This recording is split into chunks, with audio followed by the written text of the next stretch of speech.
I'm going to say good morning, everybody. We got a lot of people that tune in the morning. We can say good morning. It's morning somewhere. Yeah, we're drinking whiskey in the morning.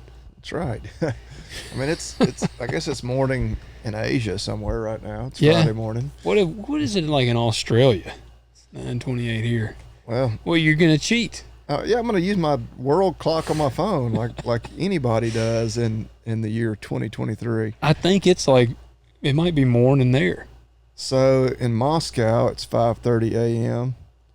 Hell, in Seoul, it's nearly noon on Friday. It's 11:30 a.m. Where were you asking about? Odd way for us to Australia. start the podcast. Let's check out Sydney, Australia. Yeah, it's already Friday afternoon. Hell, It's already Friday afternoon? yeah, they're having lunch beers right now. Dang. Dang, they're already listening to this episode. Yeah. they're in the future. Yes. Yes. Yeah, it's 12:30 on Friday afternoon. They are 15 hours ahead of us. Those boys over there are. It's Friday at lunch. They're pounding beers on their lunch break. Wow. Do they drink hot beers over there? I don't know. The don't only think thing I they're- know about Australian beer is Foster's. Yeah, that's all I know. Well, and I don't think they drink them hot. That's No, a no. German thing. Yeah, or they'll drink them at room temperature in some places. Yeah, that just don't sound good to me. Nah, not me either. People are always like, "Do you like this beer? Do you like that beer?" I'm like, "I like cold beer. Yeah. If it's cold, I'll drink it." Do you like cold water or do you like room temperature water? All the above, I think. I don't like if I've got a water bottle, like I'm really thirsty and I got a water bottle like in the tractor on the truck that's like hot, like I'll drink it just to quench my thirst. But I get the feeling you're going to say you like it room temperature. No, I want it so cold. Like I like my glass frosty almost. Now I have gotten to the point where I'll drink it any temperature just as long as it's something wet to drink on the farm. Let's see, of course, those of you on YouTube, I'm double fisting here. Yep. Got whiskey and then I got water. You'll notice my water, that was cold out of the tap, but I didn't put any ice in it. See, that's how I normally do mine at the house. Like I get it out of the fridge on there and it'll be cool enough. See, we don't even have one of those on our fridge. Man, that's the only thing that I like wanted when we were getting, because I get so like I was like I want the ice thing and the water thing right there. We don't ever use our ice maker. Like Really? ever. Like, cause when I'm just drinking water, and it's not that I don't like ice water, it's like I just don't take the time to grab the ice. Like, Yeah. I guess it does not mean that much more to me to drink it. If you had Cold. quick access, do you think you would use it? I don't know if I would, because it's still like I'm not that patient to like sit there for the 10 seconds or whatever it takes to drop all the ice in. Yeah. But my wife, we go to a restaurant, she always orders, like if she wants water, water, no ice. Really? Yeah, she doesn't like it real cold. See, this was new to me. A couple Sundays ago, we were having Sunday lunch, and some of the family was around, and they were talking about how they didn't like ice cold water. And I said, I was like, how do you not like ice cold water?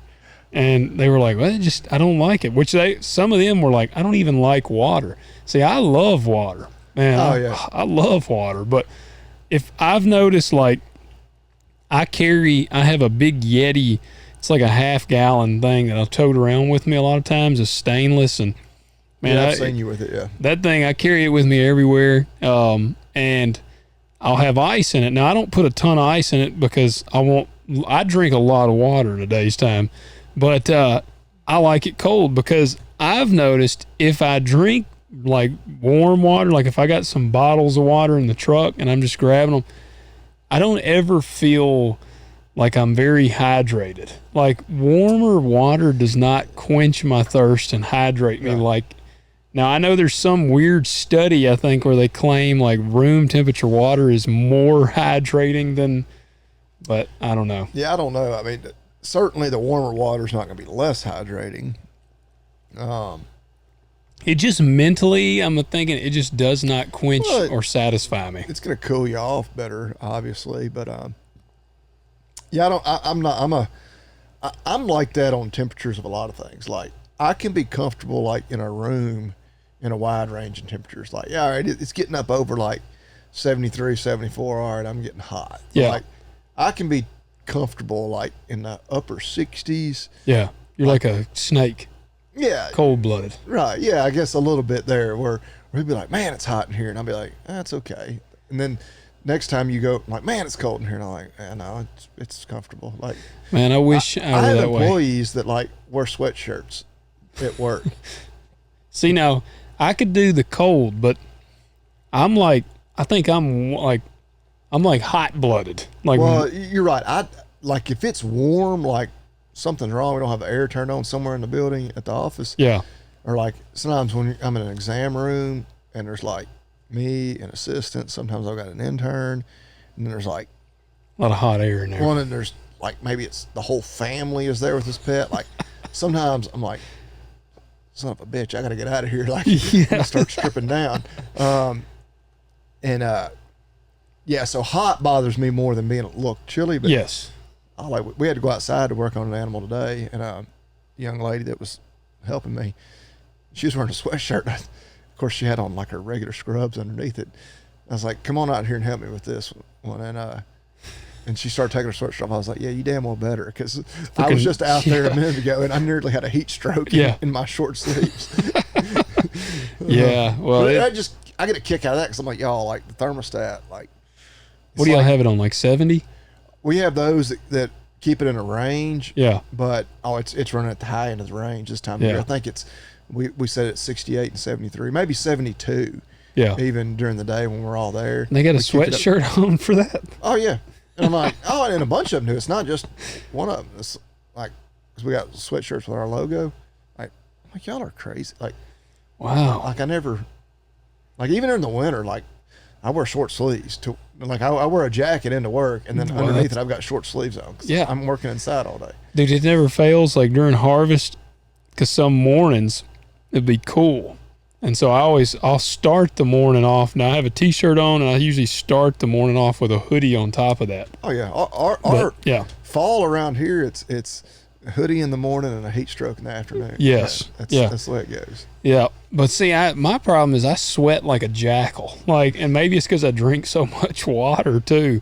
But like, and I'll tell you what's the most frustrating thing. I had it happen to me today. So I got some 511 tactical pants that I wear, and they're kind of cooler pants. Well, today I was out at the store. I just planted peas, green beans, and some popcorn yesterday. So I went out there and I was spraying it, getting all that ready, and I'm spraying it. I got a little boom on my side-by-side, and I'm spraying.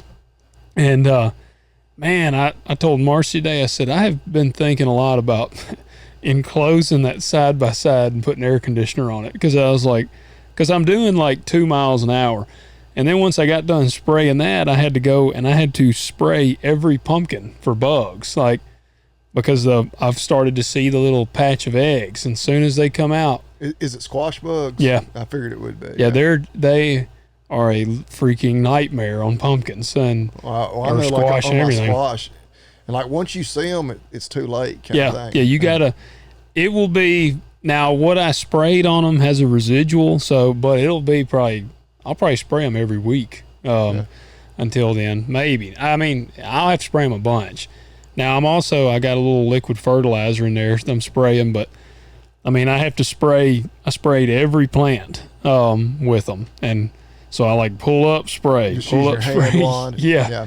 And I mean, I'm dousing them down pretty good, but again, I was like, man, if I had that window rolled up and this window down, spraying, I have some air conditioner, it'd be a lot more comfortable in this thing. But oh man, you're getting soft. I know, but my problem where I was going with that though, I sweat so bad, and those pants were gray that I had on. Well, I'm bending over a bunch too, so when I get out. And the crotch of my pants, like my like stomach area, my shirt will get wet with sweat. Oh yeah. And then it gets my crotch wet on my pants. And so like I'll tuck in the front of my shirt when I'm working to try to help out. But so it doesn't look like you peed yourself. Yeah. And like if I have a shirt that's got a long enough tail, like when I go in somewhere, I'll just untuck it and I'll be all right. But dude, it never fails. Like, do you have that issue? I don't know how I keep my, like, for some reason bending over, that's going to happen on my pants. Like, I sweat a lot, I feel like, but yeah, I don't have a problem with my belly sweat getting my crotch. Man, it does to me. Making my crotch look like I peed myself. Oh, it does to me. Like, it's like guaranteed. Maybe, I mean, which I'm a relatively hairy fella. I don't know if maybe that's hurting me. I don't know. I've heard of police officers that have to wear all this stuff. Somebody told me they like shave, which that's just way too much maintenance. Yeah. You can tell if I took my hat off. I hadn't even been maintaining my shaved head here lately. My son, it's so funny. He's like, Daddy, you're growing a bunch of hair. I'm like, man, I appreciate it, buddy. Making you feel good. Yeah. Well, it's like, in reality, he's being sincere. Yeah. Because he's never seen me with hair. Like, I've always just. How much can you grow at this point? So I'm like the typical, like. Would it be like the horseshoe? Dude, like, yeah. I mean, I've got a little fuzz on top. Yeah. Have you ever thought about trying the comb over? Well, I've joked that I'm going to, like, just let it grow out and have, like, a ponytail. Just use, like, I'll look like a pedophile? Yeah, a pedophile, or like a 90s, like, bad guy in a Yes. cheap movie or something. Yeah, I'm thinking of, oh, man, the movie Cliffhanger. Have you seen, I know you've seen Cliffhanger. Yeah, sure, yeah, with Stallone. Yep. The bad guy from Cliffhanger. See, I can't picture him right off the top of my head, but yeah, like have like a ponytail, but just using the horseshoe or whatever you want to call it. He does not have I don't think he has a ponytail in this movie, but I think it's Cliffhanger. It's the guy he's actually the guy that plays Red Foreman in That 70s Show. Oh yeah. But I'm almost positive that he's got, let's see, Cliffhanger. Well, it isn't. It's a different guy, but he's kind of the same. That's Eric Quallen. But then check out this guy. This guy just embraced it. Richard Travers from Die Hard.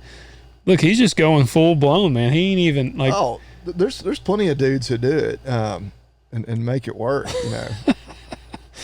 I think you need to do it. There you go. That's the look you need to go for. He's even got the mustache. Yeah, but he doesn't have a ponytail there. I don't think he's ever had one. For anybody wondering if you want to join us, we're looking at Richard Travers.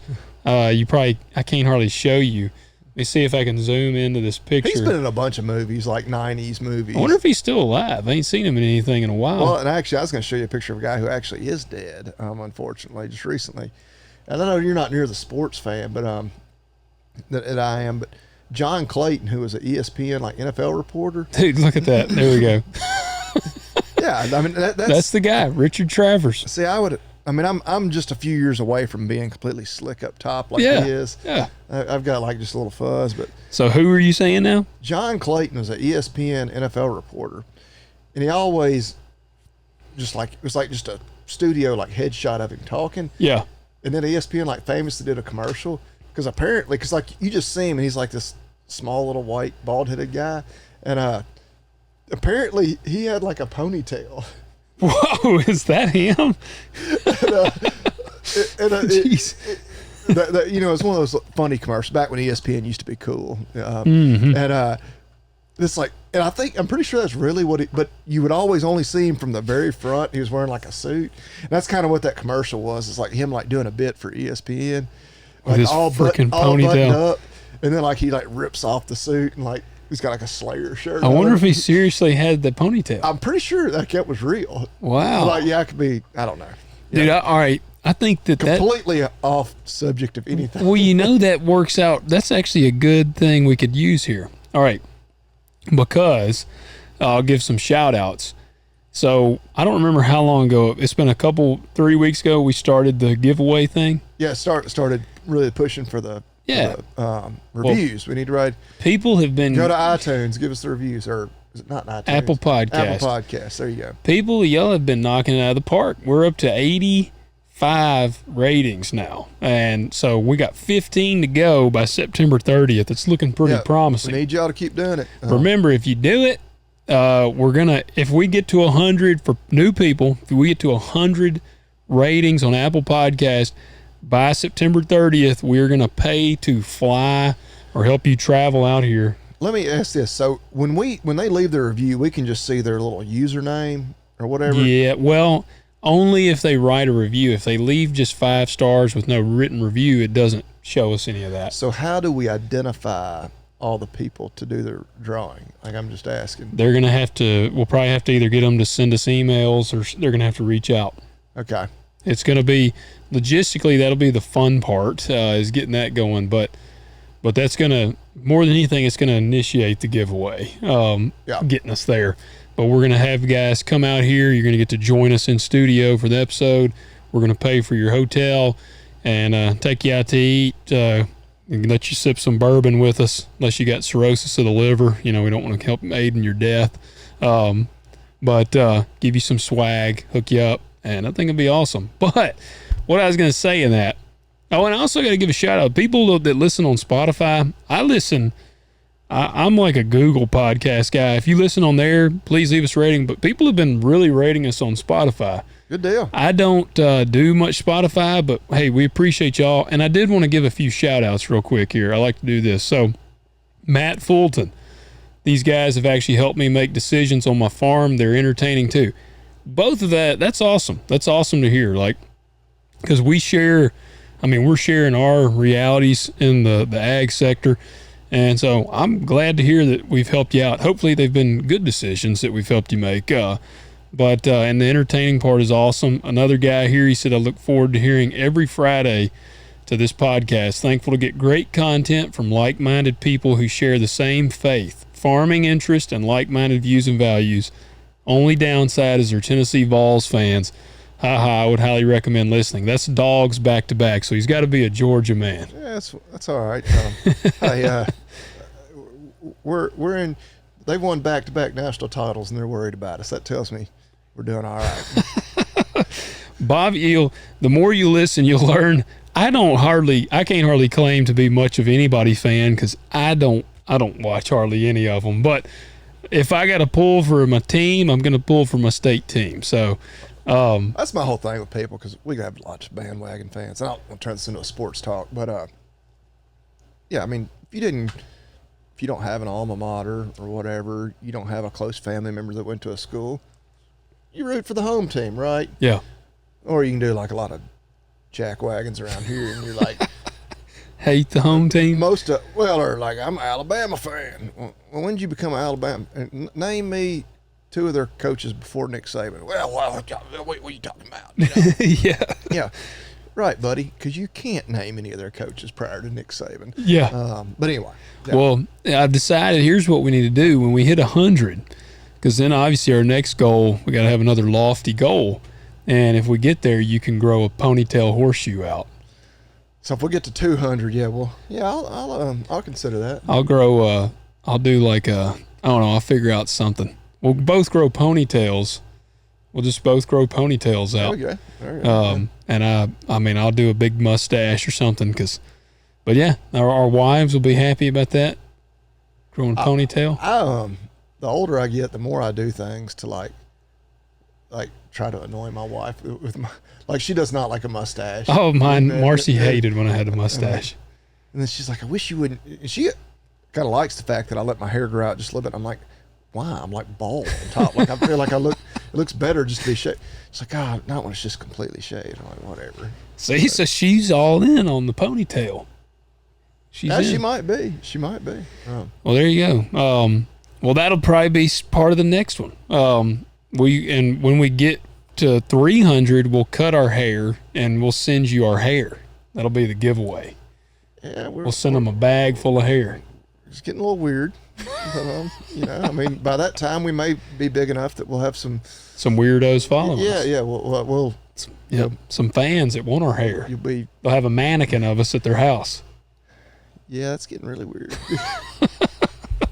I did want to jump on here real quick, talk about, because guys like to kind of hear about the produce thing. Man, it's been really funny. I have 2 actual soybean fields left I got to spray that they were the late that I planted, and I just burned down behind the planter, and I got to spray them, and I'm just not looking forward to it. Like I'm like, you're just done with spraying. I'm actually just really into being at the store piddling with that stuff. Doing. Will this be the last pass you have to spray? Unless I do like some. I'm doing a trial of some fungicide for Helena, so I will be doing some fungicide, but I don't do a lot of fungicide on the beans. Man, it's so hit or miss. I mean, you got some guys, somebody listening might be like, man, that's blasphemy. Oh, man. Some dudes love putting fungicide and they're all about it. What's wrong with a good fun guy? That's right. I'm a fun guy. You're a fun guy, yeah. Well, that's my dad joke for the night. Yep. Well, it is some of them dudes that push the big yields, like the crazy yields. They'll spray fungicide like 4 times. You get the what was the one that used to have the commercial, like do the yield bump? What was that one? I don't even know if it was a fungicide, but yeah, I can't remember. The salesmen are always great. I've talked to several people. It's kind of a funny thing. Like you do this and you get another 4 bushels an acre. You do this and like all of a sudden, like if you do everything, you're gonna be raising 145 bushel beans. Like you're gonna have $1,000 an acre in it. Yeah. You're gonna have 600 bushel an acre corn. Yeah. And yeah, you better be selling it for $8 a bushel. Because Oh, there was a guy one time. He's not selling around here anymore, but we have vendors and stuff try to contact us all the time, and I like some of the guys, and hey, I mean, I get it. They're trying to earn some business pounding the ground. Like I'm all for it, but I'm pretty damn loyal to my team that I work with. But I had one dude. This guy was with a company I'd never even heard of, and he was like, "Man, what are your yields?" He was asking me some of my yields. I told him, and he goes, "What if I told you we could get you 95 bushel acre soybeans?" And I was like, "Really?" And I'd probably been farming like 3 years at the time. And he goes, "Yeah, man." He said, "We got a program here." He said, "We have guys cut 95 bushel an acre." And I said, "Well, that's pretty cool." I said, "Well, we might have to talk about it." So then I asked my guys about it. I was like, "How are they getting 95 bushel an acre?" And they were like, "Well, we could put you on a program to cut 95 bushel an acre, but instead of having $200 an acre in your beans, you're going to have $400 an acre in your beans, and you better cut 95 bushel an acre because otherwise you ain't going to make any money." Right.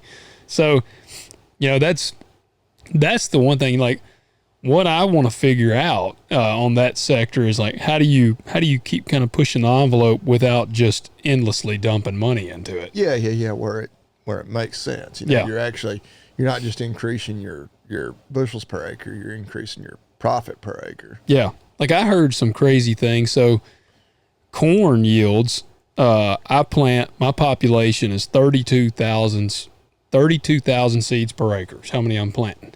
That's pretty standard. When we did the Cargill field day, Joseph and Tom both, I think they're planting in that between 30 to 34,000 seeds per acre. And there's some guys that are cutting, they're shelling the 500 and 600 bushel to acre corn. One of those guys said he was planting 52,000 per acre. Well, and are they irrigated? Actually, I don't remember if that guy was. One of them was dry land, but he might have been here. I don't remember. He may have been dry. Because I'm no agronomist by any means, but I would think to make that pay off, obviously you really got to throw the nitrogen to it.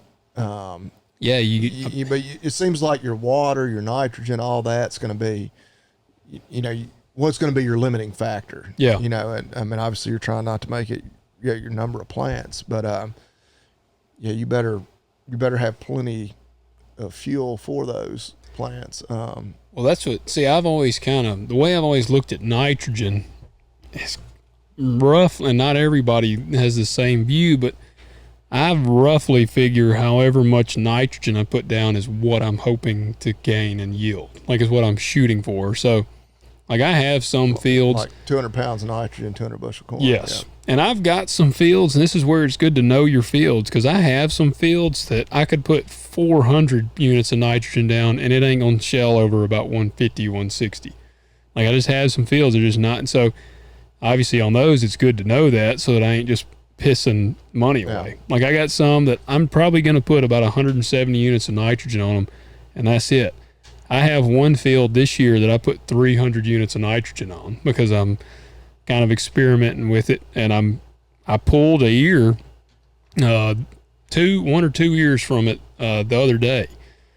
And there's a formula you count around and then down all the kernels, and you multiply that by your population. You divide that by like a weight, and I got about a 260 bushel average on that ear. Damn, yeah. So now I ain't, some guys would be like, man, count your bushels before the hatch. Yeah, yeah. Like I don't do that. I'm not going out and like buying a new pickup with that in mind, but it does excite me. The corn ought to be great. We've gotten, dude, how much rain we've gotten this year? I think Dad was telling me we've already reached our total annual rainfall, like for the year already. I would be surprised to hear that we had reached the annual already, but I don't doubt that we're ahead, by a significant margin. All right, well, let's see. So here's what so the highest I'm seeing for the season is about 38 inches so far. So far. Yes, and that's still 56 is our normal. Yeah, we're between 55 and 60, yeah. But I mean, that's got to be well ahead of schedule, I would think. That still leaves 20 inches. I mean, we could get that. Gosh, I got 7 inches in Bolton the other day. Yeah, I knew out that way there were some local areas that got really heavy rain. I don't know, because we're getting into the time of year where it can turn off awfully dry, which it looks like it might be about to. Yeah, which as we sit here right now, a week ago we were sitting here, it was pouring down rain. Yeah. And then it poured down rain again the next day. Yeah. So we had about 2+ inches of rain right there. Well, like I say, some places got like 7 inches. Yeah. But looking forward, it's just as we sit here right now, it's been super hot. But we're under like heat advisory going forward with no rain in the forecast. So yeah, and see, I hate that because the corn is probably it's pretty much good going now, but the beans I don't want them to get damaged. I need them to truck on through. But yeah, no. What I was gonna just say on the store though, I don't know, man. It's something about that produce stuff. It's different than the row crop world. Well, it's cool. I mean, the corn you harvest, eventually feeds people. Yeah.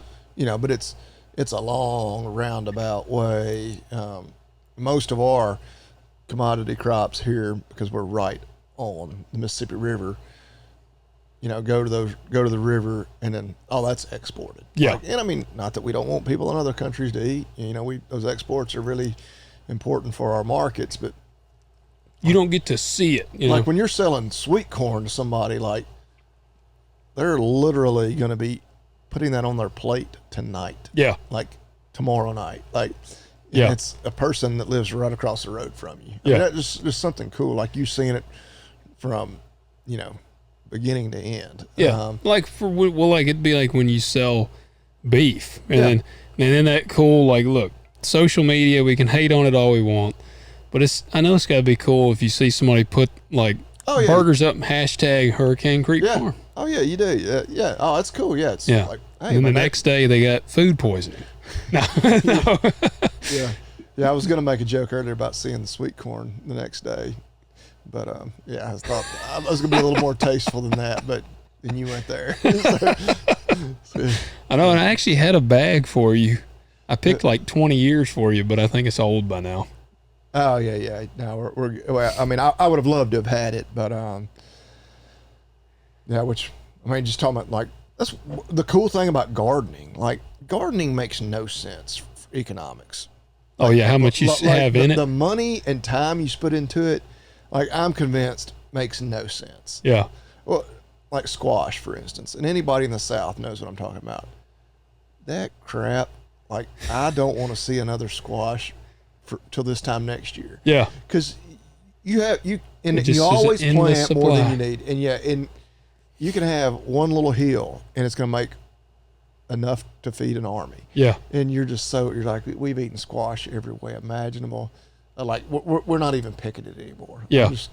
Well, that's how I get with sweet corn. Yeah. Like we picked probably we sold 4 or 5,000 ears of sweet corn, and we didn't save any. I didn't put any up. Like I didn't freeze it, and I mean a lot of times we'll just put it in Ziploc freezer bags, freeze it, and it'll keep for a long time. And I mean we should have done that, but like it's kind of like when you're frying fish, and you're the cook. A lot of times you don't even eat because you're kind of eating as you're frying. That's why I don't end up sitting down and eating any, because I've been sampling. Yeah, well, see, while I'm picking sweet corn, I'm eating some sweet corn. I'll usually pull 1 or 2 ears and I eat them in the field. So I eat it about every day while I'm picking. And then Dad will cook some. We might cook some, and her mom cooks some. And so by the time sweet corn is done, I'm like, I don't give a shit if I eat it again until next year. Yeah, well, that's, kind of on that subject, and I don't want to get too far off on a tangent, but that seems to be what we do. Thinking back a few weeks ago, we were talking about all the food waste. Yeah. I'm like, man, just look at all the vegetables that get wasted in my garden just because I'm like, screw it, I'm done picking squash. Yeah. Like, we ain't going to eat it anyway. Because we go through a period where we'll pick it and we'll bring it inside, and it'll sit there on the counter for 2 weeks until a gnat's flying around it. Yeah. And then I take it back outside, and I like to throw it back out there to compost. Yeah. I'm just like, well, but you're at least doing that. You are, in a sense, recycling. And that's why I hesitate to call it food waste, because you're returning it back to the soil. But well, see, I was going to ask you then, would it be like one of the things we do with like tomatoes, peaches, and stuff like that? My chickens will devour that stuff. Yeah. And bread, actually, bread's very wasted, but my goats and actually my cows out here tear up some bread. Bread. Is that wasting it if you're giving it to your animals? I don't think so. I don't either. No, because they're utilizing it. Bread, chips, like if chips go stale. Oh, yeah. Which it's funny because I'm like, oh, yeah, I'm reducing waste. And I'll go dump them in a feed bucket with my feed I'm going to give the cows. It's like, I can't even see it down at the bottom. Yeah. Like this feed bucket holds 25 pounds of cattle feed, and there's 2 ounces of potato chips in the bottom of it. Yeah. Well, I wonder. I'm saving the planet. Could you, I wonder, like, because we've got a local plant here. I wonder if they'd give you the old ones. Like old potato chips? Yeah. So, you'd have to check into it. A lot of times, like if they have something like majorly goes wrong with something, and I don't know specifically talking about the potato chip plant, they'll a lot of times, like they have truckloads of it, like they mess something up, something's out of compliance or whatever, they can't, it's no longer human food grade. A lot of times they can then divert it into animal feed. Really? And I've heard of like guys that are like nutritionists for like huge chicken or hog operations. Yeah, like they'll be able to get their hands on something that's exactly like that. Even sometimes it might be like a candy product. Yeah. And they have to figure out like, all right, we can feed this, but in smaller batches. And actually, I'll give another shout out, which we reference him a fair amount. Shark Farmer podcast with Rob Sharkey. Yeah. Of course, he has a guest every week. He talked to a guest. It's been maybe a month or two ago. They were right outside of Las Vegas, maybe even been technically in the Las Vegas city limits.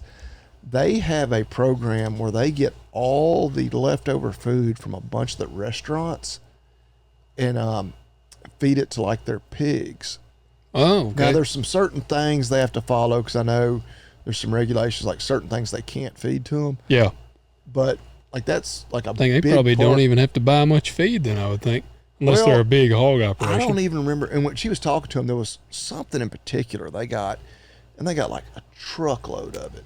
And I believe it was a woman that actually that was representing the farm was talking to him, and she was like, we can't feed that like in high percentages in our ration, so it's taken us like 8 months to go through it all. But it seemed like it was some kind of candy. But it was like, I'm like, man, that is really neat. Like, because you think about food waste, fattens them up good too. Yeah, but then they're turning it back into food, so it's all. So like the whole waste thing, I'm always hesitate to say that whenever I like to unroll my hay for the cows to eat. Mm-hmm. People are like, or they waste some, or I want to think, well, whatever they waste, well, they're not wasting it. You're putting that organic matter back in the ground in your pasture. That's one of the whole benefits Yeah. to unrolling your hay like that, where you're spreading out the air quotes waste. Yeah. Well, you know what I've been actually planning to do here lately since we're doing the produce thing, and I know it'll take a little while, but I'm actually going to start harvesting my manure off of my cows. Yeah. I'm going to just go through there and scoop up their shit and save it and use it, because, man, I mean, that's like Dad's garden out here is like, it grows like supercharged, but I remember several years ago, he put a whole layer of manure that they scraped off the feed lot on the garden, and then he tilled it all in. Well, in that garden where it sits, they used to feed, Quail 30, 40 years ago. They fed cattle there at one time. Oh, yeah. The slab where the building is now was originally a slab. They fed cows on that. Okay, yeah. That was long before our time. Yeah. So that's been 40 plus years ago. But that ground is just really, really rich. And then, they've kept adding to it. Yeah. But that's my plan. I'm going to try to basically stockpile some manure. But you're right about that ground, yeah. Because I'll plant my garden, and I think my garden looks good, and I'll come over here and I'll be like, my God, like it looks like y'all are pumping steroids to these plants. Dude, his cabbage, when he grows cabbage, like, because Marcy's great aunts and them will make us kraut, and Dad started making it, but we always take them some cabbage. I remember the first year it was the first year Dad grew cabbage, and we were like, we'll grow it, because the guy that used to grow their cabbage died or something, so they hadn't made any kraut, and I said, well, we'll grow you some cabbage. Dad grew it out there, and again, we were kind of learning, and he let them go a little while or whatever, and we had some cabbage that was seriously bigger than basketballs. Like, the women over there were like, my gosh, like, I mean, it would get so big it'd be busting open. Yeah, they'd split. Yeah. Yeah, like it was unreal, man. I would love to plant a couple Atlantic giant pumpkins in there, because I bet you could grow a 400 or 500 pound pumpkin in that thing. You'd be like that story we covered where the guy goes down the river, breaks the Guinness record. I need to do that. We got the Mississippi River is literally just a stone's throw from us here. That is a safe river to do that in, too. Yes. That is perfect. I bet you don't have to go that far on the Mississippi River to break the Mississippi River record. I would imagine not. Catch a couple of them little whirlpools and stuff, yeah. I would imagine if there's a record on the Mississippi, it's way up north where the river's much smaller. Yeah, yeah. Right here where we are, yeah. Boy, I'd be in the doghouse for a long time if I did that, and I survived. Yeah, I'd be in trouble. That's one of those you do not tell her about it until after she sees the videos. Yeah, until the news is like, local man is in, like, a helicopters are flying over. Yeah, that's one of those different Florida man stories. Yes, and we need to do that. We got to get some respect back on Tennessee's name. Yeah. But yeah, no, that's my plan. I'm gonna start harvesting manure. I mean, look, I realize it'll take quite a bit, but at the same time, I'm like, it's a source. It's a source out there. And I use, like, my chicken. And I've got like 8 chickens. See, how do you harvest that? So my chickens, like, at night, they're in their house. Yeah. And so, obviously during the day, they're just out free ranging. And so they're crapping everywhere anyway. Do you take because, see, in my coop out here, I have the little chips of stuff, and they shit in it. But, like, do you take that and put it out there? I don't put any bedding in my. Oh, I gotcha. The only bedding in my little chicken coop is we put hay in there for them in their nesting boxes. So, yeah. Of course, they get scattered everywhere. Yeah, we just sweep it out or rake it out into a big tub, and I just go scatter it either on my garden or just out in the pasture. Huh. Yeah. But we don't do any feeding, I guess when I feed my cattle in the winter, but in any confinement. So yeah, we don't stockpile manure except from our horses. When the horses are in their stalls, and we have just a big pile of manure behind the barn, and it's just a big compost pile basically. Yeah. Is horse manure pretty good? Yeah. And it's, mine's just stockpiling there, but I Yeah. keep my eyes kind of always on the lookout for a manure spreader. Cause I need to which in the grand scheme of things, I've got 4 horses. They don't spend a lot of time in their stalls. It's not going to go real far over, a couple 100 acres of pasture, but still the hippie in me is like, I'm going to return that back out there in the form of. Yeah. I might start shitting in a bucket or something. Save that. Just totally. Well, we're really big on like in the house. Like we do not. Y'all don't shit in the toilet. We don't, and I don't know if they call it like green waste or whatever. Like anything that I can like compost, I try to. Yeah. And I'm not doing like true composting, I guess. Like, do you have like a box that you compost in? no, we just take it out and like just throw it directly on the garden. Yeah. I know it would be better if we actually had like a barrel or something. Yeah, I think aren't you supposed to like stir it or something? Yeah. I think a lot of people have like barrels where they can like turn them, Yeah. roll them. That would be, that's Still, kind I'm of like, fascinating. I'm at least, it's not just going in a plastic bag. It's going to go in a garbage truck. It's going to go in a landfill somewhere. I told you about when I went to Vegas and I went through Red Rock Canyon, all the shit bags everywhere. Did I tell you about that? It seems vaguely. That was man, I was really shocked. Like, now, I mean, that's a wasteland out there. I mean, it's desert, but like, I've got out of the car and I was just walking around on the Red Rock, like kind of out in the canyons and it's like, I mean, desert mountains basically. And there was a bunch of bags. All like, in one pile? No, just scattered around. Like where people shit in a bag and then they chunk the bag out there. Well, that's got to be against. Oh, it's illegal or whatever. Cause at first I was like, probably illegal just to shit on the I would think rocks. So, but I would think it's definitely, it was even worse to put it in a bag yeah, and then leave the plastic back, because then you got yeah, I mean if I remember right, there was stuff like telling you not to use the bathroom around there, but like I noticed a bag. Well, I wonder why people want to go in the bag. I don't know. If I was going to do that and leave it, I'd just shit out there. Yeah, like just do it on the ground. I wonder, unless they do it in the car, they got to dispose of it. Oh damn, dude! Like this is ruining my like that's. Well, imagine my day, because I didn't know what it was. And so I was like, what is that? Why are these bags everywhere? Somebody left their groceries out here. Yeah. So I had like a stick and was like, what is that? And then I figured out what it was. Oh, and then I was like, golly, it's a lot of it out here. Yeah. Like, so I don't know. That's Places a good question. I didn't think we would go tonight. Yeah. Yeah. The shit in the Red Rock Canyon. If you have been there, I want to hear this. If you have been there and you've seen it, I want you to comment on our YouTube video or write into us. See if you've also seen the shit bags. I can't be the only one that's ever seen this, but it had to be at least 12 of them around there. And to me, 12 bags of shit is a pretty good bit, like around there. Like, and I was also the only person. Like, I was the only guy driving through. There was literally no one. Well, because of like, it never rains or anything out there. That it may have taken months for all that to accumulate. Yeah. But that is a good question. I had actually not thought about, like, why is it in a bag? Like, that if you're going to stash your turds out there, just go take a dump. Or maybe, and I mean, I'm just totally spitballing. I'm spending way too much time thinking about this, but maybe, like, you're not allowed to go out there at all. But it's like for your dog, as long as you got it in a bag, yeah, you can carry it out with you and like dispose of it properly.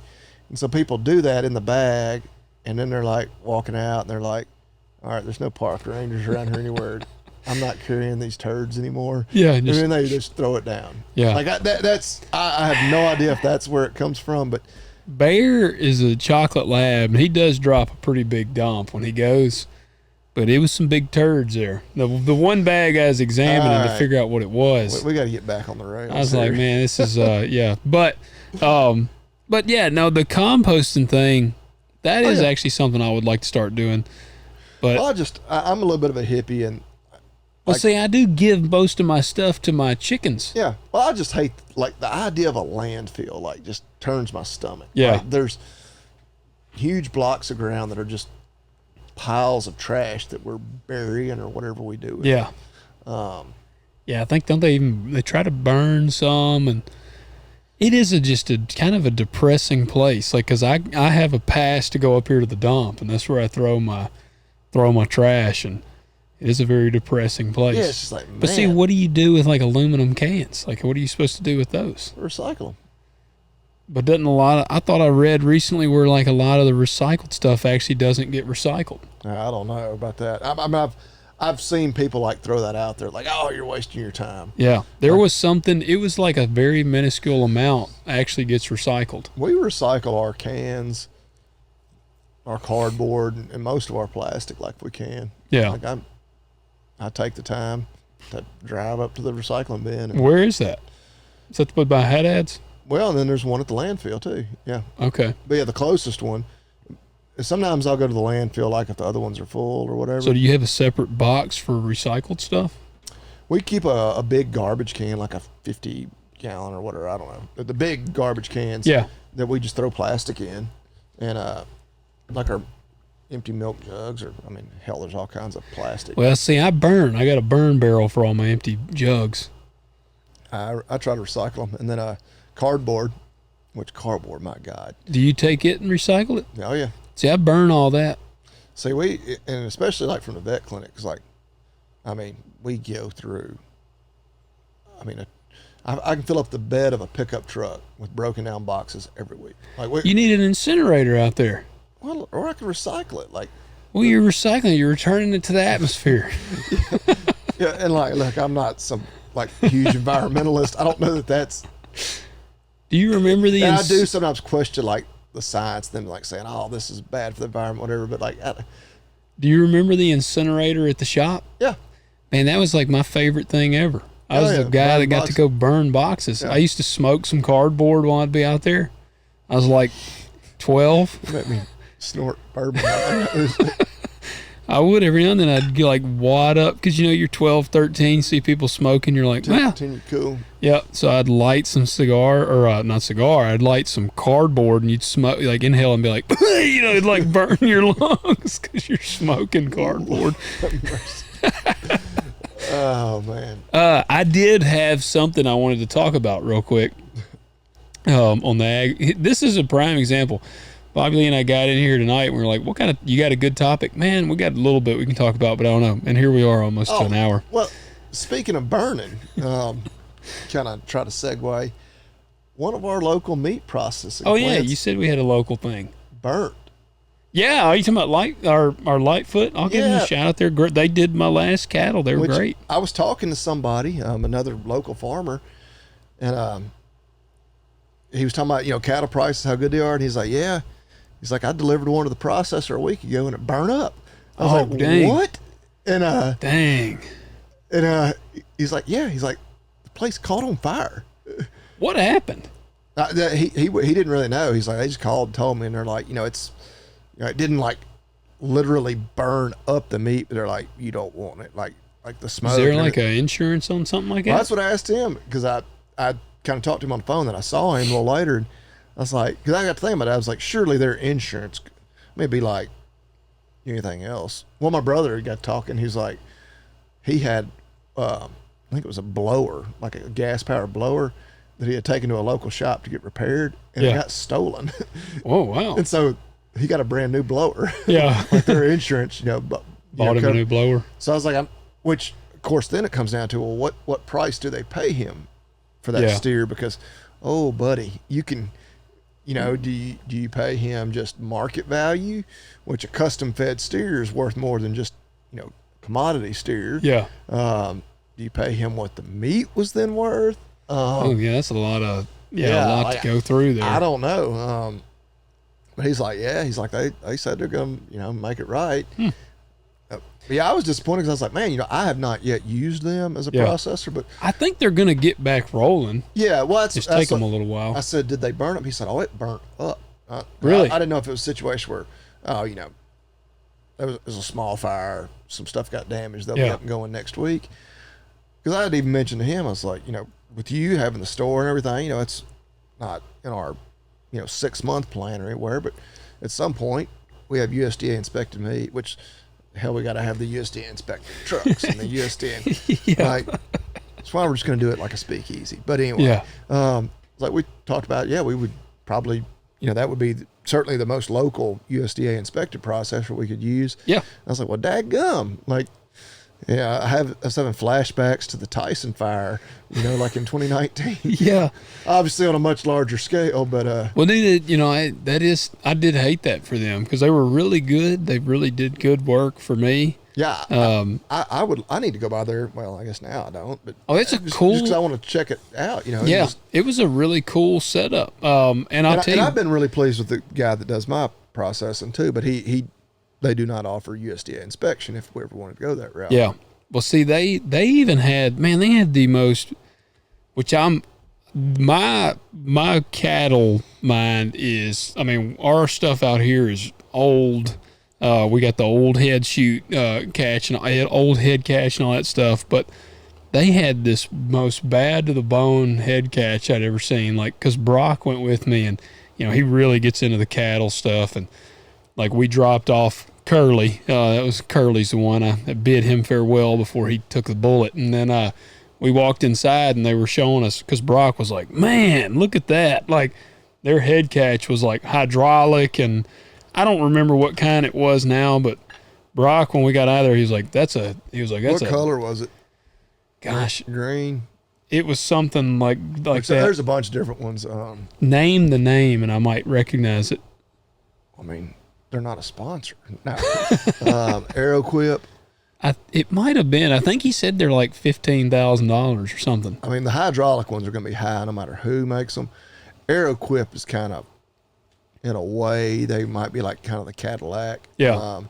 All right, then it was probably that, because it was. They're green. They're kind of like John Deere green. Yeah. But it was pretty bad looking, and the guy, like, he saw us looking at it and he started telling us about it, and Brock was like, "Man, that thing," and the dude was like, "Oh," he's like, it's freaking nice." And so yeah, I hate that for them, and I do hope they get rolling good, because they did a great job on mine, and they were really good people to deal with, and they were in a lot of ways kind of what inspired Marcy and I to do what we're doing, and because they got a store there too, don't they? Like they had a small, like, the storefront part was kind of a smaller area, but I actually bought a casserole, I think, too, maybe. They had some casseroles and coffee grounds and stuff and soap and a lot of stuff like that, but you could buy meat from them. Like, they were, they sold meat. And I think every month, once a month, they would do they had vendors come out, and it was a lot of crafts and stuff. And they still did that, I think, recently. But I had heard it took pretty terrible damage. So we're definitely thinking about them. Hope they get rolling up good again. But that was pretty terrible. Well, I will tell you something on a good end. I don't know if you saw this. Did you see where the Senate has voted to limit foreign land ownership? I had not seen that, no. So we've complained in the past about China. China owns a bunch of ground here in the U.S., a lot of other countries, and I actually was looking today. And it says here, actually, roughly 37 million acres of U.S. ag land is foreign owned. And the majority of these are held by Canada, Netherlands, Italy, United Kingdom, Germany, and then the good old-fashioned China. But it says here they could come to an end following a Senate vote this week. Now, they can't take away the land they own, but they'll put an end to them buying anymore. Yeah. And I was kind of like, I don't know about this, but on if it'll pass. But the Senate voted Tuesday 91-7 in favor of an amendment to the National Defense Act that, if made law, would prohibit China, Russia, North Korea, and Iran from purchasing U.S. land. Okay, so just those countries. Yeah, I guess it's kind of like, our allies can buy, which... Well, immediately, just me being devil's advocate or whatever, playing devil's advocate, I was thinking, like, when you said Canada, I was like, well, like, are there guys that live, like, right on the border, and they're Canadian, and maybe they farm in both countries, and I don't even know how, like, feasible that is. Yeah. I don't know, to an extent, I mean, if it was a state thing, like there's people around here that own land in Mississippi and Arkansas, and they farm it. And of course, it's just state lines. Yeah. And so nobody thinks anything about it. But, if we were that close to the border, we'd be like, well, yeah, it makes sense. If I can buy some Canadian farm ground and go up there and farm, why wouldn't I? Well, and I guess that's, like I said, that does. Like, if it's, I mean, obviously, you immediately think China buying up the U.S., and you think of, them doing nefarious things and whatnot and working against us. So I don't know. I always I'm a little bit skeptical when I like the government intervening to do something. I'm like, all right, what's really at play here, and are we going to look back 20 years from now? Well, see, be like- they picked these guys here, and that's what the guy that started it up was Senator Mike Rounds, Republican of South Dakota. But he's quoted here saying these 4 adversaries view America as their top competitor and only wish to gain advantage and opportunities to surveil our nation's capabilities and resources. This common sense provision will make our homeland more secure. See, and I agree with him on that, and I'd actually like to know what wienerheads were the 7 that voted against it. And I'd like to know the reason why. Right, yeah, because I think some of them, there might be some reason yeah, why. Yeah. Yeah. Again, Peter Schweizer. I've recommended this book quite a few times, but Red Handed by Peter Schweizer. It'll make you trust 0 people in politics. I'll tell you one of the only guys that I actually really do trust up there, and that's old Eli Crane. He's in Arizona. Eli's a good dude. Yeah, any of them, the longer they've been in there, the less I trust them for sure. I don't know that he'll stay long because I messaged him on Instagram here recently. Congress. I think that's right. Yeah, I'm almost certain. I had him on Living Fully Loaded, and when he was running. But he won the election. Yeah. Yeah. Yeah, and I messaged him like a couple weeks ago. And I just said, "How's everything going?" And he was like, "It's an absolute just nightmare in Washington."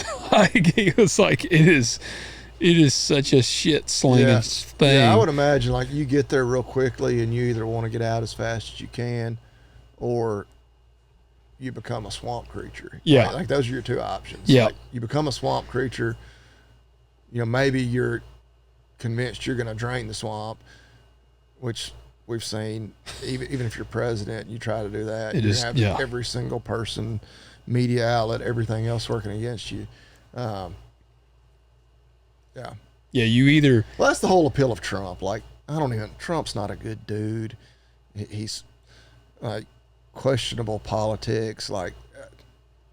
But by golly, you want him to succeed because you're like, burn that MFer to the ground. Yeah. Well, did you see Mitch McConnell? Run them off.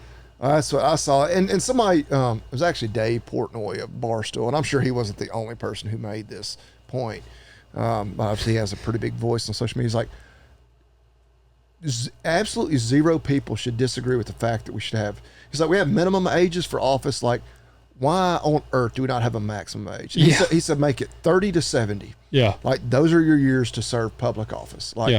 And yes, sure, there are people that are still sharp and of sound mind at 75 and 80 even. But and yeah, you feel bad for the guy, but you're like, I don't know if he had a seizure or what it was. That's what I was saying. Some people even said he could have potentially had an acute stroke. Oh yeah, that would be totally plausible. He just you feel like immediately watching it, it's painful because you're like, oh my god, this poor dude, and then you're just like, all right, And then he came out later and said that he's still good to do the job. Right, because he's got to say that, whatever. But yeah, you can give up. Well, then, hell, you got Fetterman, and hell, he ain't even that old. Gosh, he's probably in his 50s, and he's a nutcase. That dude is a nut. Something, yeah. I don't know what. If it was he's on that toot or something. And he dresses like. Well, I always thought he was doing that, wearing the hoodies to try to hide that, I don't know, whatever it is, growing off his neck or whatever. What's growing off his neck? Is it like Igor? Yeah, it's I don't know what it is. Really? I'll tell you what they need to do is biopsy it. I'm sure they have. But no, he's I always thought it was strategically to try to hide that. Oh, I didn't know he had a hump. Yeah, that is a weird situation. That's a weird guy. And I go back to with him, you blame him some. But just like with Biden, you blame the people behind him. That voted for him, too, yeah. Well, that voted for him, or you have no real friends. Yeah. In your circle of people, there's not a single person in there that is truly looking out for your best interest and is a true friend to you. Yeah. No, otherwise they would have been like, dude, you need to get help. You need to get out of here. You're going to be a laughing stock. They're going to trot you out there. The Democrats are going to expect you just to be a puppet for them, to do and say whatever they tell you to do. Yep. And the Republicans are going to laugh at you. Yeah. Like, do not do this to yourself. And the Biden family did it with Joe. I don't know, whoever the Fettermans are did it with him. And yeah. And I mean, yeah, you could say the same. Like, Mitch McConnell's kind of at a point where, but yeah, they get so deep into it, and they're so on the interest groups or whatever that have, funded their campaigns year after year after year, that expect favors in return. Are like, hell no, you got to stay in there, buddy. Hell no, you're bought and paid for by us. We don't, whoever your successor is, we don't know that we'll be able to control them as well as we do you. Yep. Yeah. No. We're going to weekend at Bernie's this with you. Yeah. Well, before we close, hung out with my buddy Brandon here recently, and he brought to my attention that we never finished sharing a story, because he listens to the show, and he said, Bobby Lee, you and Bobby Lee brought up a story, and he never finished sharing it. See, I'm scared because we might have not finished sharing it for a reason. Well, it was something, it was about, I know the story, but I don't remember how he brought it up. But he said, I don't remember how we got to talking about it, but it was the infamous night that y'all got drunk and your phone called. Oh, no, my phone didn't call. Our good buddy Lee, who's been a guest on the show, called my parents' house. Yeah, so give this story, because we had alluded to it and never shared it. So let's close with your story. I'll try to make it fast. So where we must left off, we had just graduated high school, so we were like 18 years old.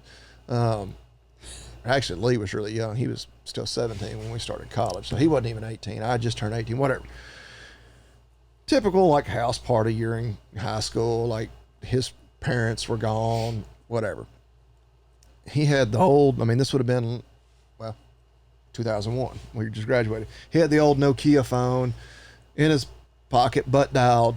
Somehow my parents' house. Later, I realized he called my phone too, because I had like a 15-minute voicemail from him that I didn't even realize till the next day. Yeah. Well, and this was what, like 2 a.m, probably? I don't think it was probably that late, but it was late. Like, my parents were in bed. It was maybe midnight. Yeah. Because I remember I was playing summer league baseball. I had a baseball game the next day, and so I was kind of going to bed early. I had drank a few beers, but I didn't get trashed or anything. Nothing like he did, apparently. When I remember, he had, I was trying to go to sleep, and everybody was, of course it was a party, and that wasn't going well. Well, he had closed off his parents' bedroom. He's like, all right, nothing can get in here. Well, I figured out how to get in there, because I was like, I'm going to sleep. Yeah. I was like, that way, that part's the house locked off. Well, they figured out how to get in there. They're like, dude, your mom's on the phone. I was like, what? And I don't remember if it was his phone or what, but I was like, no, everything's fine. We're just hanging out. They want to stay up late. I was already asleep, whatever. I made up some excuse. Well, and then I go, I try to lay back down. The next thing I know, they come back in there and they wake me up, and they're like, dude, your mom is here. and we're just over at my buddy's house, just a couple miles away from where I live.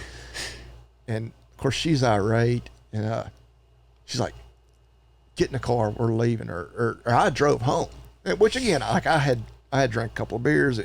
I was not a couple. Literally. I'm like 18 years old. I don't know how many I drank, but I was not like plastered. Yeah, by any stretch of the imagination.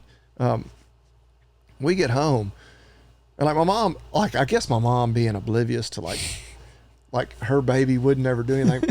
I get home, and she hasn't said anything to me. She's like in her mind, I think she was convincing herself that I was just there. You weren't partaking. And so I'm in bed, and I'm like, oh my God. I get home, I get in bed, I'm like, she didn't say anything about drinking or anything. Yeah. I got golden. Then all of a sudden, I've been laying in bed for just a couple minutes. She came in there, she just said, give me a kiss. And she said, you've been drinking. And I had to admit, I had a couple of beers or whatever. Yeah. It was my dad that got me, because I remember he said whenever she got back home and she was getting in bed, and he was like, well, had he been drinking?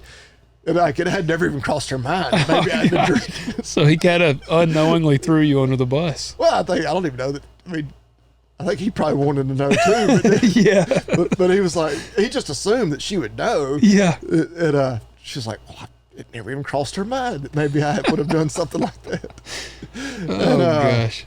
Oh yeah, the best part of the story though, because it goes on, is like, this was in the day of like answering machines. They saved that message of the answer machine. Really? They would play it like we didn't like play it at like family gatherings. Yeah. But I remember my dad always thought it was hilarious. He's like, does Lee always talk like it? Because a lot of it is just the phone's in his pocket, so he's just cutting up and cussing and Being a little vulgar. yeah. Being like a Locker room drunk, talk. Yeah, 18-year-old guy at a party, you know. Yeah. Well, and I remember back then, your dad would get a kick out of it because his favorite movie back then was Road Trip. I remember we used to watch Dad Road did Trip, like Road Trip over there a good bit. I don't know if it was his favorite, but I remember, like, I think I was introduced to Road Trip by your dad. Like, that movie, that's a hilarious movie. But yeah, man, that story, it trips me out, which I can picture, like I can picture that whole scenario with Lee and them. And that, see, Dad, it's funny. Well, I told you, your mom's the one that ratted me out on dipping. Did you know that? I didn't know that. Yeah, like, because when I mentioned my mom had found or caught me dipping, said she caught me dipping, it's your mom ratted on me. So how did my mom? Your dad told her. Oh, It was when Drew was dipping, and your mom, I guess, was mad. Did your dad know? Yeah. But your dad didn't care. No, he actually had helped me. Like, I would call him. I remember one time I left my can sitting out on my bathroom vanity, and Mom was like on her way home, and Dad for some reason was already there, and I called him and was like, "Hey, I left my can up there," and he was like, "Your mom is sneaky. You can't do that." And so I'm like, "Well, I left it," and he's like, "I'll get it." So no, he was helping you. Yeah. Yes, he was on my side, which he had, for people that are like, what a terrible thing. Like, my dad told me, he's like, I started chewing tobacco when I was 9 years old, is what he told me. He was like, I'm in no position to say anything, but crap. I wonder why my dad told my mom. Like, it just came up in conversation. It was because Drew was dipping. Oh, and my brother. Yeah. Yep. And your mom was like mad and upset about it. And this was when I was probably 16. So Drew would have been about 20. Yeah. And she was like, fired up about Drew dipping. And your dad was like, well, hell, Mary, Logan dips. And so then that's what that gave it away. And she said something to my mom. So, but yeah, and full context, like both our dads did. My dad, have they both quit? Mine has quit. Your dad don't. What does he dips? Does he dip anything now? No. Dad dips that shitty Smoky Mountain fake tobacco now. I don't know that my dad does anything. There for a while, he had to. When we've talked about this, he had to have something. He dipped coffee. He did coffee for a while. Yeah. He would take coffee and put a little bourbon in it just to give it a little bit of moisture. And Dad does that. But now, this was before they had all the fake stuff. Yeah. Dad puts a little bourbon in his Smoky Mountain. Okay. It's shitty. That Smoky Mountain is terrible, but. What is it, like tea leaf? It's corn silks. Corn silks. Okay. Yep. It's corn silks. So, but, yeah, man, that's a classic. That's a classic. Well, you got our thing. I got our company tonight. Okay. You got the company. Yeah. I got to put the product to the test. Oh, good deal. Yeah, you were telling us you had one you were just getting ready to try out. With 2 words: made in America. All right, so I had ordered this. I was actually going to try to pull up, see if I could get their background real quick. But Hoss Tools, you ever heard of that? Hoss, just Hoss. HOSS. I'm looking at their logo there on your phone. It seems like I recognize that logo. Well, they're pretty legit. They got, for what I'm doing at the store, they have like everything. They got seed, fertilizer, and I bought some seed from them and I bought some fertilizer from them. But I bought a planter, the push type planter. It looks like a bicycle. Yeah. And they have the metal one. It's got metal wheels. Dad has one, but it's got like some plastic and aluminum on it. This one is all metal and wood, and it's made in America. I was going to try to look up their stuff, but I couldn't find it. But yeah, it's HOSStools.com. This thing is pretty awesome because one of the things with like his style, I don't know that you can adjust the depth. See, this one you can adjust the depth, and I mean it comes with 6 different plates, so you can plant your peas, corn. You can plant radishes, collard greens. Like it has tiny plates. All their stuff. Dude, they got all kinds of stuff. I mean, I just actually found them by looking for these planters. I wanted a good push type planter, and I found it on there. And I planted with it the other day. Planted all my peas, my green beans, and my popcorn with it, and I was very pleased with it. Now, it's got like nice wooden handles, metal frame, metal wheels. It's pretty legit. So yeah, I'm looking at all their stuff. That's pretty neat. it is, man. And again, I ordered a bunch of seed from them too. So, and they're a very American company, and stuff's made in America. So check out Hoss Tools. I think it's just HossTools.com. Yes, HossTools.com. Yeah. And I mean, what a name, the Hoss, man. They're a Hoss. Oh yeah, I mean, I'm looking here at their wheel hose. Reminds me of a girl I dated in high school. But Was she a wheel hose? never mind. Yeah, I was thinking real hose, but no, yeah. Well, that's what I'm saying. Well, I guess it'd have been like, I should have said were they. It should have been multiples. Speaking of that, actually, I got to tell you something today that I saw for one of the first experiences I've ever had. All right. So I went to Tractor Supply in Millington there. I needed a little push fertilizer spreader, and that was like the only thing they didn't have. I went up there looking today. They didn't have it, so I ran up to Tractor Supply.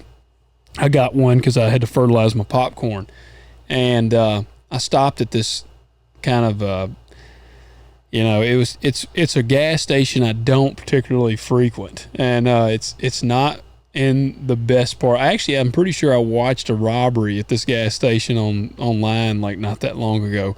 But I needed a phone charger and I was thirsty, so I said, well, I had a gun and a knife on me, so I figured I'd take my chances. So I went in there, and while I was in there, this chick came in, and I was actually telling Marcy about her tonight. I said, she looked like she works at like the Pony, what's the full name? Is it just the Pony? Logan, I've not frequented those types of establishments at this point in my life in quite a while. I know, that's what I'm saying. I believe there may be one that is just called the Pony. All right, the Pony or the Platinum Plus is one that got shut down. Yeah, Platinum Plus was the famous one forever. The Purple Church. Yep. What everybody called it. Well, that's what she looked like, a stripper. Had neon purple lights. That's where it got the name, the Purple Church. Yeah. Yeah, she looked like a stripper. Like, I turned around, I had gotten a phone charger, but the most crazy part was she was like 6'2". She was taller than me. Like I was. Was she wearing like clear high heels? No, oh. No. Because I'm not gonna lie. First, I was like, it might be a tranny. But I turned around. She had a lot of glitter. She had a skin tight pink tank top, and she was like, obviously had some enhancements, and it was like exploding out of her tank top. And then she had on, I told somebody she had on some shorts, some blue jean shorts that were like a walking colonoscopy because they were so far up in her butt. Sounds like a nice lady. Is what I'm thinking. You're calling her a stripper. She had pink and blonde hair. It was like pink and blonde. She had quite a few tattoos, but I'm not. Tattoos aren't a no-go. Hell, I'm happily married. Yeah, and my wife has no. She had one of 2 ghosts on her arm because then I was like trying to. 2 tattoos, and we get right off the rails here. Like on a female, like they have to be like, I guess it's a sexist. They have to be tastefully done. Yeah, they could certainly go overboard. I'm in a complete agreement. Marcy is. Her and her sisters have talked about getting like a little one together, and I told her when she does is when I'm going to get the Grim Reaper on the heap of skulls and bones that I've talked about getting.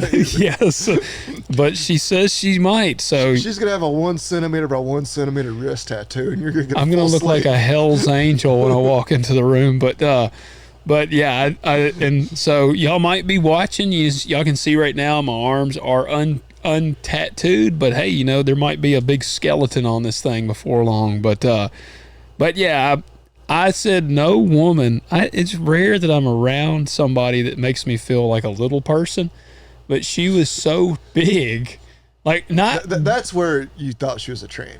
Yes, because her size, like she wasn't like broadly in this built. day and age, like if she legitimately made you feel small, I think she's a man until proven otherwise. You're not a small dude. Well, I felt small I was standing behind her in line, and I felt small. I was like, that's just too big. Yeah. Sorry if we got some really tall women that listen, but I don't know. Which we got a buddy. Well, I think in this day and age, you have to wonder. Be skeptical. Yeah. 10 years ago, it still could have happened, but you're not as, you don't have to be as on guard. Yeah. We got a buddy that's really short that wouldn't care at all about how tall she was. Yeah. Because he dated one that was really tall there at one time. It was like a 2-foot difference in height. I couldn't imagine. And again, like in our part of the country, it's not too big of a deal or concern, although that was right here. But man, like having to wonder for real. Being an 18-year-old young man, like on the dating scene, like it's one thing I never worried about with any girl I ever took out on a date. Was like, is this a guy? Yeah. Yeah. Yeah, that never crossed my mind. Like the odds might be low, but they're never zero. Yes. Kind of thing. Like, no, I never ever had that fear. No, I can't say that I did either. I honestly can say the same. Well, where it gets worse, this is a good place to close it out on. Again, I'm very active on Instagram, and I'm trying to remember. Oh, it was a scene. It was a Dane Cook movie. It might have been, I don't remember if it was Employee of the Month. Did you ever see that? No. Or maybe that ain't it. I don't remember. It's one I think where he sleeps. Good Luck Chuck. Is that right? I don't know. He sleeps with a bunch of women in this one show, and there was a clip, and somebody had shared it, and he just finishes. He lays back on the bed, and the chick is next to him, and he's like, "Gosh, I swear you look so familiar." And this movie was made in like '05, I think they said. Like it's a little bit of age on it, so not in the current weird place we're in. And the chick goes, well, we went to high school together. And he goes, really? He goes, what's your last name again? And she tells him the last name, and she's like, Leonard or something. And he goes, Leonard. He goes, I remember a Matthew Leonard. Are you his sister? And she goes, no, that was me in high school. And so she had a sex change. And he's like, oh my God, like freaks out. Well, the part that alarmed me was in the comments. This chick commented, and she was like vehemently like arguing that a tranny that has fully transitioned does not have to tell a man that she used to be a man because she's fully transitioned. She's got like legally. Yeah, she was saying that there's no obligation legally or morally. Like there's I think morally is a little tougher, but yeah, legally, I don't know. Yeah, well, that's what she was like. She said they should not have to tell a person that they used to be this if they've gone and had the surgery and everything. Last thing, just because you reminded me of something. Did I send you the comedian that's on Instagram that he always like takes other people's videos and like reacts to them? It's a woman. She's clearly an older woman, and she's got this younger dude. She's like, we're in a relationship. Everything's good. Age is just a number. Until we realized he's my son I gave up for adoption. I think you sent me that. I think I did too, because I sent it. I was like, oh. Yeah. And of course, the comedian guy, and I can't remember his name, but he's always like, you people share way too much on. He's like, when you realize that, it's like, y'all just got to break up, not tell anybody. Yes. Like that's, but like, oh and she had a kid by him, didn't she? Didn't she say we found out we were pregnant? Might have, which I like, oh my Lord. Like you just hope to God that's just all staged. Yeah. And it's not real.